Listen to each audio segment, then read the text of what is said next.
नमस्कार बच्चों, जागो उठो चलो चैनल पर आपका स्वागत है। पंजाब स्कूल शिक्षा बोर्ड की 8वीं की परीक्षा जल्द ही शुरू होने जा रही है। हिंदी दूसरी भाषा हमारा विषय है जो हम तैयारी कर रहे हैं बेटे। तो आज इसी की लगातारता में हम 3-4 पंक्तियों वाले प्रश्न मॉडल टेस्ट पेपर नंबर 2 के हल करेंगे। 3-4 पंक्तियों का तो जो हमारा पहला प्रश्न है, रोम के राजदूत ने पिंजरे के शेर को बाहर निकालने की क्या शर्तें बताई। उन्होंने क्या शर्त बताई कि पिंजरे के शेर को कैसे बाहर निकाला जाए। रोम के राजदूत ने पिंजरे के शेर को बाहर निकालने के लिए यह शर्तें बताई कि ना तो पिंजरा खोलना है और ना ही इसे काटना है। इसे खोले या तोड़े बगैर ही शेर को पिंजरे से बाहर निकालना है। तो क्या शर्त बताई उन्होंने कि पिंजरा खोले या तोड़े बगैर शेर बाहर निकालना है। दूसरा प्रश्न है हमारा, इस कविता में बहन ने पराधीन देश के भाइयों को क्या संदेश दिया है। यह हमारा राखी की चुनौती जो कविता है उसमें से प्रश्न दिया गया है। पराधीन देश, पराधीन का मतलब है कि जब देश हमारा गुलाम था। तो राखी की चुनौती कविता में बहन पराधीन देश के भाइयों को संदेश देती है कि यह राखी रेशम सी कोमल नहीं है। बच्चों, जो हम कलाई पर राखी बांधते हैं वह कोमल धागे की बनी होती है, लेकिन इस समय जो बहन है वह भाइयों को कहती है कि यह कोमल नहीं है, यह एक लोहे की हथकड़ी है। यानी कि यह तुम्हें देश को आज़ाद कराने का एक प्रण है। इस हथकड़ी को पहनो, बंधी बनो और भारत देश के स्वतंत्रता संग्राम में कूद जाओ। यानी कि आज़ादी की लड़ाई में तुम अपना योगदान दो। यह भाइयों को संदेश दिया गया है। अगला प्रश्न है हमारा, दूसरों के दुख में हम उनकी क्या सहायता कर सकते हैं। दूसरों के दुख में हम कैसे उनकी मदद कर सकते हैं, यह हमारा प्रश्न है। तो इसका हम उत्तर देखते हैं। दूसरों के दुख में हम उनकी क्या सहायता कर सकते हैं। हमें अपनी क्षमता अनुसार, क्षमता मतलब हमें अपनी हैसियत, अपने सामर्थ्य अनुसार उनकी सहायता करनी चाहिए। उनके साथ प्यार से बात करनी चाहिए। उनके दुख का कारण पता करके यथासंभव, यानी कि जितना हमसे हो सकता है, पैसों से, चीज़ों से उनकी ज़रूरत को पूरा करने का यत्न करना चाहिए। यानी कि कोशिश करनी चाहिए। हम उन्हें अच्छी सलाह भी देकर मदद कर सकते हैं। हमारे इस प्रकार के अच्छे बर्ताव से उन्हें हौसला मिलेगा और हम उनकी सहायता कर पाएंगे। अगला प्रश्न है हमारा, कल्पना चावला के जीवन से आप क्या प्रेरणा लेते हैं। यह हमारा अंतरिक्ष परी कल्पना चावला पाठ से लिया गया प्रश्न है। इससे हमें क्या शिक्षा मिलती है कि हमें सपने देखने चाहिए और उन्हें पूरा करने का अथक परिश्रम करना चाहिए। यह प्रश्न बेटे पिछले हमने सैंपल पेपर नंबर 1 में भी हल किया है।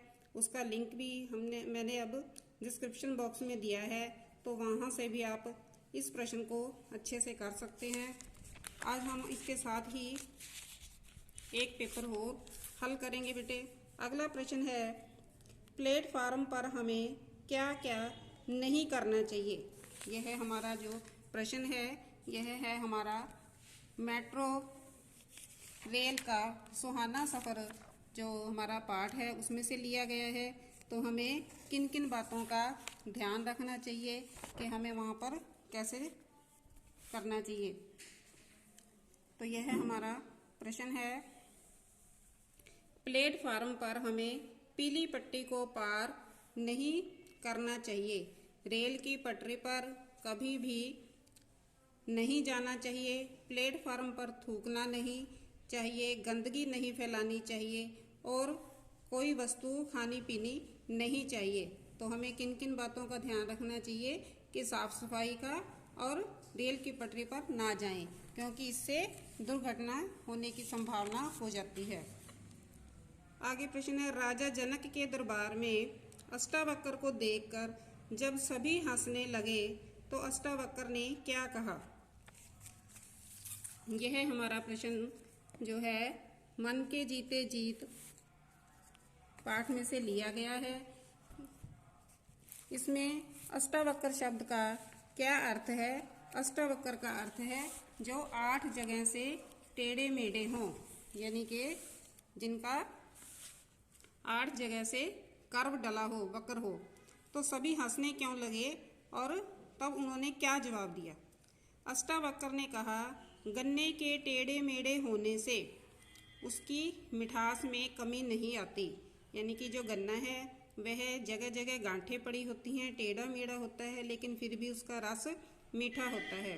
फूल की पंखुड़ी के टेढ़े होने से, यानी कि जो फूल की पंखुड़ियां हैं वह अलग अलग आकार की होती हैं, पर उनकी खुशबू खत्म नहीं हो जाती। और नदी की धारा के टेढ़े होने से उसका जल दूषित नहीं हो जाता। जो नदी की धारा है बल खाती हुई चलती है, लेकिन जल फिर भी साफ स्वच्छ और मीठा होता है। तो इस प्रकार अष्टावक्र ने उन्हें जवाब दिया और इससे उनकी बुद्धिमत्ता का पता चलता है और सभी चुप कर जाते हैं। अगला प्रश्न है, हामिद ने अपनी दादी के लिए चिमटा क्यों खरीदा? यह हमारा ईदगाह पाठ से लिया गया प्रश्न है कि हामिद ने ईदगाह के मेले में दादी के लिए चिमटा क्यों खरीदा? हामिद ने अपनी दादी के लिए चिमटा इसलिए खरीदा क्योंकि रोटी पकाते समय उसकी बूढ़ी दादी के हाथ जल जाते थे। घर में चिमटा नहीं था।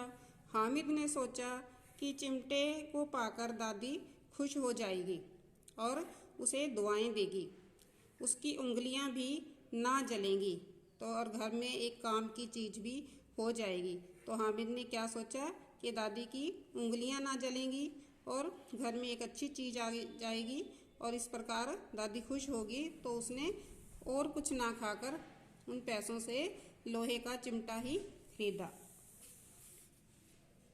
अगला प्रश्न है, सहयोग से दोनों पक्षों को लाभ होता है, क्या आप इससे सहमत हैं? अपने विचार लिखें।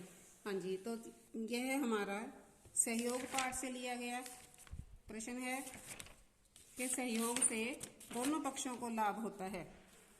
हाँ, पहले बेटे हम ये है जो पहली लाइन यहीं से हाँ में जवाब देंगे, क्योंकि क्या इन्होंने पूछा है कि क्या आप इससे सहमत हैं, तो हम लिखेंगे हाँ।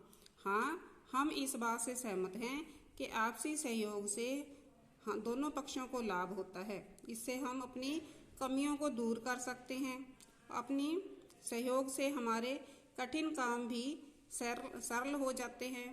परस्पर सहयोग से, परस्पर का मतलब है एक दूसरे के सहयोग से, वस्तुतः दोनों पक्षों को यानी कि दोनों साइड्स को लाभ होता है। क्या लाभ होता है कि हम अपनी जो कमी है उसके लिए दूसरों से मदद ले सकते हैं और दूसरों को भी सहायता करके उनके सहयोग दे सकते हैं। जैसे स्कूल में अगर दो सहपाठी साथ साथ बैठकर पढ़ाई करने में एक दूसरे को सहयोग देते हैं तो इससे दोनों का ही भला होता है। तो इस प्रकार सहयोग बहुत अच्छी बात है।